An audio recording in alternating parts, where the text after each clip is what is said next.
Video viral हुआ है, उसी सिलसिले में आज आप सबको यहाँ हमने कष्ट दिया है। अब पता नहीं वो किस गुस्से में थे या किसी के उकसावे में आके बड़ी जल्दबाजी में उन्होंने एक प्रेस कॉन्फ्रेंस की है और उस प्रेस कॉन्फ्रेंस में वो बात कम कर रहे थे, गोलियां ज़्यादा चला रहे थे। अब पता नहीं कारण पीछे क्या था। क्रशर्स का इशू यहाँ कई 2-3-4 वर्षों से चल रहा है। कुछ बात इलीगल माइनिंग की है, वो कारण थे, या सरकार ने इलीगल माइनिंग बंद की है, वो फ्रस्ट्रेशन थी।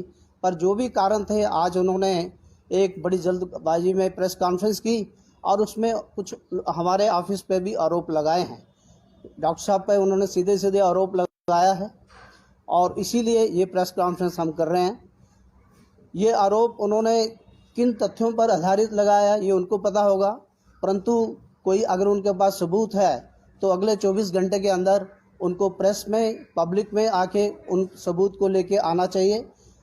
नहीं तो जैसे कि मंत्री जी ने भी कहा है, क्योंकि वो हमें डिफॉर्मेशन का केस हमारी तरफ से बनता है, 24 घंटे के अंदर अंदर उनको ये सफाई अपनी पब्लिक में देनी चाहिए। जहाँ तो वो सबूत लेके आएँ, जहाँ फिर पब्लिकली माफ़ी मांगे।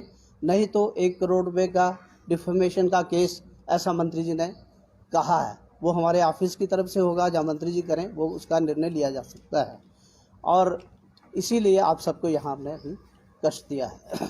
सर, उनका कहना है कि उन्हें हरासमेंट जो है वो लगातार की जा रही थी और पार्टी में कई ब्लैक शिप्स हैं जो इस प्रकार की एक्टिविटीज़ में इन्वॉल्व हैं। वो खुद पार्टी के पुराने जो लीडर हैं, तो ऐसे में सर उनका आरोप लगाने के पीछे क्या वजह हो सकती है? यही बात है कि वो पार्टी के सीनियर नेता हैं, इसीलिए हम भी प्रेस कॉन्फ्रेंस कर रहे हैं। उनका कहना हमने गंभीरता से लिया है, परंतु किस परेशानी में आके उन्होंने ऐसा कुछ कहा और किसके दबाव में ऐसा उन्होंने कहा है, वो बात हम भी कुछ समझने की प्रयास कर रहे हैं। बाकी अगर उन्होंने अपना ये बात पहले की है तो किससे की है, वो किसी का उन्होंने नाम नहीं लिया है। उन्होंने पार्टी में अगर किसी से बात की है तो उसका नाम लें, किस व्यक्ति से इस विषय पर चर्चा हुई है, हमारी तो इस विषय में कोई जानकारी नहीं।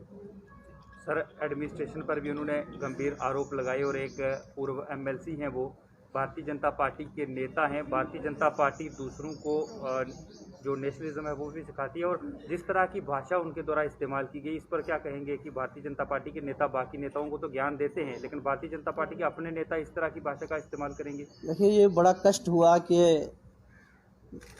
अगर किसी का दुश्मन भी हॉस्पिटल में हो तो उसके बारे में ऐसा तो हम कभी नहीं कहेंगे कि वो हॉस्पिटल में है और हॉस्पिटल से कभी वापस ना आए।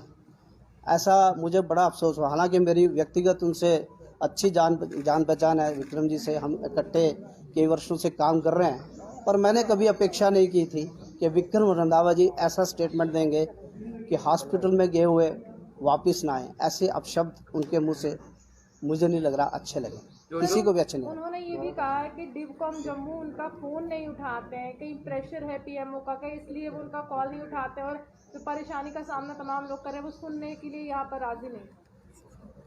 अब ये तो डिफकॉम साहब ही बता सकते हैं कि उनको फ़ोन कितनी बार गया, क्यों नहीं उठाया। क्योंकि आज आप सब जानते हैं कि कोरोना सारी स्टेट क्या पूरा भारत जूझ रहा है इसमें, और ये जो एडमिनिस्ट्रेशन, डीसी, डिफकॉम सब लोग इन लोगों में, इन चीज़ों में इन्वॉल्व हैं। मैं उसकी तरफ से सफाई नहीं दे रहा, परंतु फिर भी पर सर उन्होंने मैसेजेस बताए हैं जो उन्होंने डिवकॉम साहब को मैसेज किए थे कि इस तरह इशू है। उन्होंने ये भी कहा कि मैं बड़ा ही एक सेंसिटिव इशू और मैं कहीं ना कहीं आत्मदाह करूँगा अपने परिवार के साथ, एक मैसेज किया था। जो उनपे वो लगाया गया 96 लाख कुछ, जो और भी साथी हैं उनके, उस पर उनको बड़ा दुख हुआ है जो उन्होंने उस पर बताया हुआ है। देखिए, ये जो लीगल पेनल्टी उन पर लगी है उस विषय में ना तो मुझे पूरी जानकारी है कि किस आधार पे उन पर ये लीगल पेनल्टी लगी है।